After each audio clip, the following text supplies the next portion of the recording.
सन 1398 ईस्वी में वाराणसी के पास लहरतारा उत्तर प्रदेश में हुआ। उनके जन्म तथा जन्म स्थान को लेकर विद्वानों में मतभेद देखने को मिलता है। कुछ विद्वान उनका जन्म सन 1440 में हुआ मानते हैं।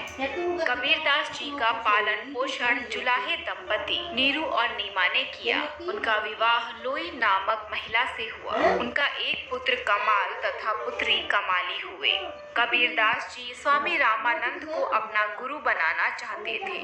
ऐसा कहा जाता है कि कबीरदास वाराणसी के पंचगंगा घाट की सीढ़ियों पर रामानंद जी की प्रतीक्षा में लेट गए। जब स्वामी रामानंद जी सीढ़ियों से उतरे तो उनका पैर कबीर के शरीर पर पड़ा और उनके मुख से राम राम शब्द निकला।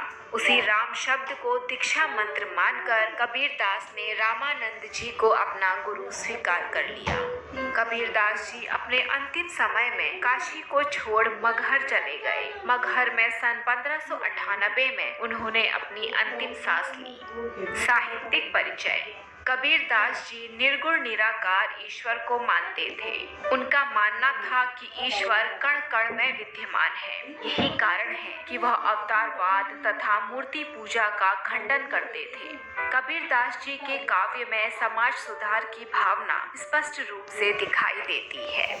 भाषा शैली। कबीरदास जन सामान्य के कवि थे। उन्होंने सीधी सरल भाषा को अपनाया। उनकी भाषा में हिंदी की सभी बोलियों की भाषा सम्मिलित है। राजस्थानी, हरियाणवी, पंजाबी, खड़ी बोली, अवधी, ब्रज भाषा के शब्द अधिकतर प्रयोग हुए हैं।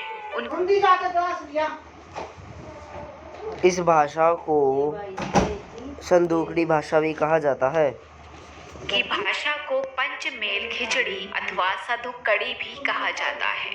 कृतियाँ। कबीरदास जी की वाणियों का संग्रह बीजक नामक ग्रंथ में मिलता है। इसके 3 मुख्य भाग हैं, साखी, सबद और रमेनी। उनकी अन्य रचनाएं कबीर सागर, कबीर शब्दावली, कबीर दोहावली, कबीर ग्रंथावली आदि।